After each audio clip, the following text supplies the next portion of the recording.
एक लंबे इंतजार के बाद उत्तराखंड में छात्र संघ चुनाव को लेकर धरने पर बैठे छात्रों के लिए राहत भरी खबर है।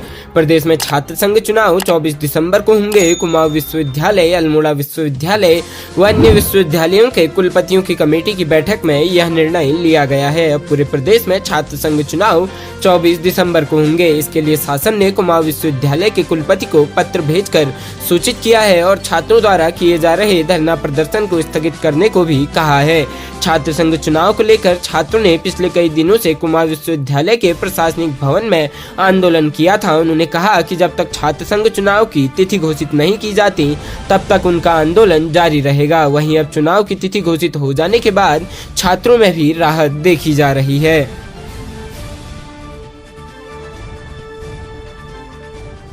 राज्य के हरिद्वार में रानीपुर कोतवाली क्षेत्र में ढाबे के पीछे कमरे में गैस सिलेंडर लीक होने के बाद आग लगने से सिलेंडर फट गया, जिससे 4 ढाबा कर्मचारी घायल हो गए। सूचना मिलते ही पुलिस ने मौके पर पहुंचकर घायलों को एम्बुलेंस से जिला अस्पताल में भर्ती करवाया, जहां घायलों का उपचार चल रहा है। घटना मंगलवार की मध्यरात्रि की है। गैस प्लांट चौकी से आगे बैरियर नंबर 6 के पास निकट प्रमिला गेस्ट हाउस गढ़वाली ढाबा के कर्मचारी ढाबे के पीछे ही अपने कमरे में सो रहे थे। पास में कुछ गैस सिलेंडर भी रखे हुए थे। इसी बीच गैस सिलेंडर लीक हो गया। ढाबा कर्मियों में से किसी ने बीड़ी जलाई, जिससे एक सिलेंडर ने आग पकड़ ली। सिलेंडर फटने से 4 लोग घायल हो गए हैं। उन्हें जिला अस्पताल में भर्ती कराया गया है।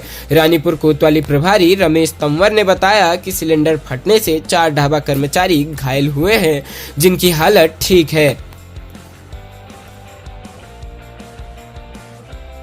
भारत में तटबंध निर्माण को लेकर नेपाल की ओर से किए गए पथराव के बाद नेपाल ने भविष्य में इस तरह की घटना की पुनरावृत्ति नहीं होने का भरोसा भारतीय प्रशासन को दिया है। जिलाधिकारी रीना जोशी ने बताया कि इस घटना के बाद उप जिलाधिकारी धारचूला के स्तर से प्राइमरी स्तर की बैठक हो चुकी है। बैठक में नेपाली अधिकारियों ने भविष्य में ऐसी घटनाओं की पुनरावृत्ति न होने का भरोसा दिया है। साथ ही कहा है कि ऐसे तत्वों के खिलाफ आवश्यक कार्रवाई की जाएगी। उन्होंने कहा है कि बुधवार को वे नेपाल के समकक्ष प्रशासनिक अधिकारियों के साथ बैठक करेंगी। भविष्य में इस तरह की स्थिति उत्पन्न न हो, इसके लिए बैठक में चर्चा की जाएगी।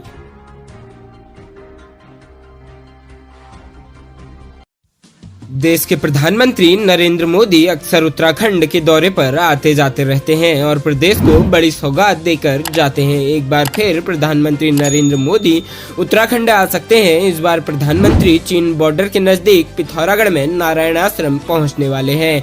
प्रधानमंत्री नरेंद्र मोदी हाल ही में बद्रीनाथ धाम के पास चीन सीमा से लगे हुए माड़ा गाँव पहुँचे थे, जहाँ उन्होंने चीन बॉर्डर के गाँव के लिए विलेज योजना की शुरुआत भी की। लेकिन इस बार प्रधानमंत्री कुमाऊं की और रुख कर सकते हैं। उत्तराखंड के मुख्यमंत्री पुष्कर सिंह धामी ने एक्सक्लूसिव जानकारी दी है कि जल्द ही प्रधानमंत्री पिथौरागढ़ जनपद के सीमांत क्षेत्र धारचूला के नारायण आश्रम में पहुंच सकते हैं। नारायण आश्रम पिथौरागढ़ के धारचूला में स्थित है, जो कैलाश मानसरोवर यात्रा का भी एक प्रमुख पड़ाव है। कैलाश मानसरोवर यात्रा का मुख्य पड़ाव होने के चलते केंद्र सरकार की क्षेत्र को विकसित करने की बड़ी योजना में शामिल है। मुख्यमंत्री पुष्कर सिंह धामी ने बताया कि मानसखंड कॉरिडोर के अंतर्गत क्षेत्र का विकास होना है। चीन सीमा से लगे पिथौरागढ़ के गांव और मानसखंड कॉरिडोर के लिए स्वदेश दर्शन योजना के तहत 100 करोड़ से ज्यादा केंद्र सरकार खर्च करने जा रही है, जिससे क्षेत्र को विकसित किया जा सकेगा और मानसरोवर कॉरिडोर के जरिए क्षेत्र की तस्वीर बदलती नजर आएगी।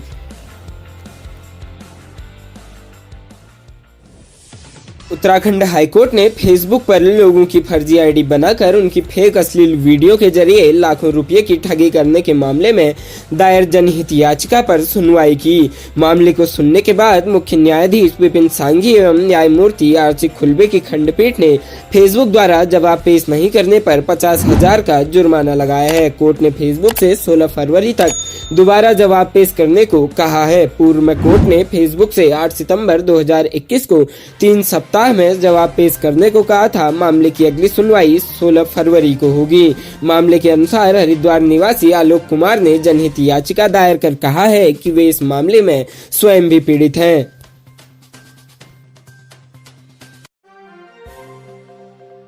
जनपद मुख्यालय पिथौरागढ़ में तैयार 200 बेड के बेस अस्पताल के शुभारंभ का इंतजार जनपद की सारी जनता कर रही है। अस्पताल का संचालन तो अभी शुरू हुआ नहीं, लेकिन स्वास्थ्य विभाग पर बिजली बिल का 25 लाख का बकाया चढ़ गया है। बताया गया है कि चिकित्सालय में सिटी स्कैन, ऑक्सीजन प्लांट लगाए गए हैं, जिनका हर माह का बिल 3 लाख रुपए का आ रहा है। बिजली विभाग ने अभी बेस चिकित्सालय की बिजली नहीं काटी है। सीएमओ डॉक्टर SS हांकी ने बताया कि बिजली बिल भुगतान के लिए शासन को पत्र लिखा गया है। बजट मिलते ही बिल का भुगतान कर दिया जाएगा। उत्तराखंड कांग्रेस के पूर्व प्रदेश अध्यक्ष गणेश गोदियाल ने 7 दिन का विधानसभा सत्र 2 दिन में समेटने अंकिता भंडारी हत्याकांड और UK SSSC तथा सहकारिता भर्ती घोटाले सहित कई अन्य मुद्दों पर विधानसभा अध्यक्ष और राज्य सरकार पर निशाना साधा है। आज प्रेस क्लब में पत्रकारों से बातचीत में गोदियाल ने कहा कि पीठ से सरकार को अंकिता भंडारी हत्याकांड में VIP का नाम उजागर करने के निर्देश देने की बजाय उल्टा 7 दिन का सत्र 2 दिन में समाप्त करने की वकालत कर स्पीकर रितु खंडूरी ने प्रदेश की जनता को निराश किया है। उन्होंने कहा कि प्रदेश में एक के बाद एक हत्याओं का दौर चल रहा है। हम उम्मीद कर रहे थे कि 7 दिन के सत्र में प्रदेश में कानून व्यवस्था की स्थिति सहित अन्य ज्वलंत मुद्दों पर चर्चा होगी, लेकिन विपक्ष को चर्चा का समय नहीं दिया गया। उन्होंने स्पीकर के हाउस के पास बिजनेस नहीं होने के कारण सत्र को 2 दिन में समाप्त करने संबंधी बयान पर हैरानी व्यक्त की। गोदियाल ने आरोप लगाया कि SIT का गठन अंकिता भंडारी हत्याकांड के दोषियों को बचाने के लिए किया गया है। संसदीय कार्य मंत्री कह रहे हैं कि जिस VIP की बात की जा रही है वह कोई VIP नहीं बल्कि कमरे का नाम है, जबकि हत्या से पूर्व अंकिता ने अपने चैट में साफ लिखा था कि VIP को स्पेशल सर्विस देने के लिए उस पर दबाव बनाया जा रहा है। गोदियाल ने कहा कि उस तथाकथित VIP को आज सलाखों के पीछे होना था, लेकिन SIT दोषियों को बचाने में लगी हुई है। उन्होंने कहा कि सरकार में बैठे लोग मामले को दबाने के लिए कमरे को VIP बता रहे हैं। राज्य उत्तराखंड में पुलिस कांस्टेबल के 1521 पदों पर भर्ती की परीक्षा के लिए उत्तराखंड लोक सेवा आयोग 8 दिसंबर को एडमिट कार्ड जारी करेगा। उत्तराखंड अधीनस्थ सेवा चयन आयोग से मिली 18 भर्तियों में राज्य लोक सेवा आयोग पहली समूह भर्ती की परीक्षा कराने जा रहा है। पुलिस विभाग में आरक्षी, PSC, IRB, अग्निशामक के 1521 पदों पर भर्ती के लिए 2,58,448 उम्मीदवारों ने आवेदन किया था।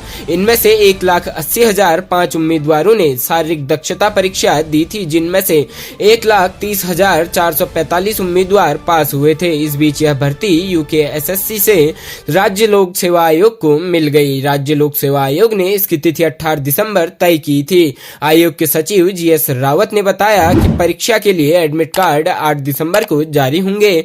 उन्होंने बताया कि परीक्षा के लिए प्रदेश भर में 413 केंद्र बनाए गए हैं।